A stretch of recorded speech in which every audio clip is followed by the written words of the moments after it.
زندگی کا اصل مزہ اسی میں ہے کہ مشکلات کا مقابلہ کرتے رہو، مسکراتے رہو۔ خوبصورت عورت آپ کی نگاہوں کو اپنی طرف کھینچتی ہے، جبکہ نیک عورت آپ کے دل کو کھینچتی ہے۔ عورت سے مشورہ لینا شیر کے منہ میں ہاتھ ڈالنے کے مترادف ہے۔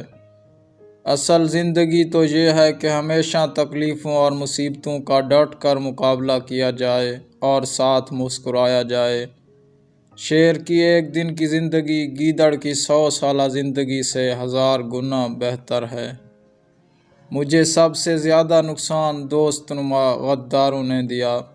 اے غدارو، بے وفائی کا نتیجہ تمہیں اس وقت معلوم ہوگا جب تم اور تمہاری نسلیں ایک ایک دانہ چاول کو ترسیں گی۔ غدار ہمیشہ اپنوں میں سے ہی جنم لیتے ہیں۔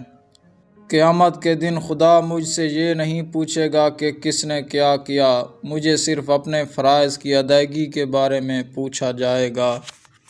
قیامت کے دن خدا مجھ سے یہ نہیں پوچھے گا کہ کس نے کیا کیا، مجھے صرف اپنے فرائض کی ادائیگی کے بارے میں پوچھا جائے گا۔ زندہ رہنا ہے تو عزت کے ساتھ رہو۔ مسلمان کبھی موت سے نہیں ڈرتا۔ دوسروں کے مشورے پر آنکھیں بند کر کے عمل نہ کیا کرو۔ دشمن سے گھبرا جانا کسی مومن کی شان نہیں ہوا کرتی۔ بہادر انسان ہمیشہ عزت کی موت ہی مرتے ہیں۔ اللہ کی رضا ہر شے سے افضل ہے۔ میرے ساتھی مجھے دشمنوں سے زیادہ نقصان پہنچاتے ہیں۔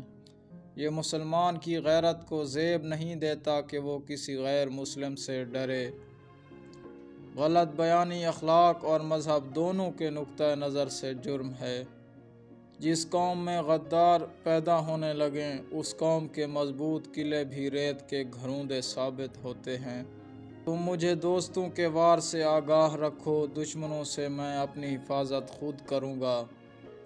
موت صرف ایک بار آتی ہے، اس لیے ہمیشہ عزت کی موت مانگو۔ میں جب تک اپنے دشمنوں سے انتقام نہ لے لوں، چین کی نیند نہیں سوؤں گا۔ دشمن کے آگے گھٹنے ٹیک دینے سے مر جانا بہتر ہے۔ اگر جینا ہے تو عزت سے جیو۔ زندگی کا مطلب شیر کی طرح جینا ہے، گیدڑ کی طرح نہیں۔ لڑتے رہو اور مسکراتے رہو۔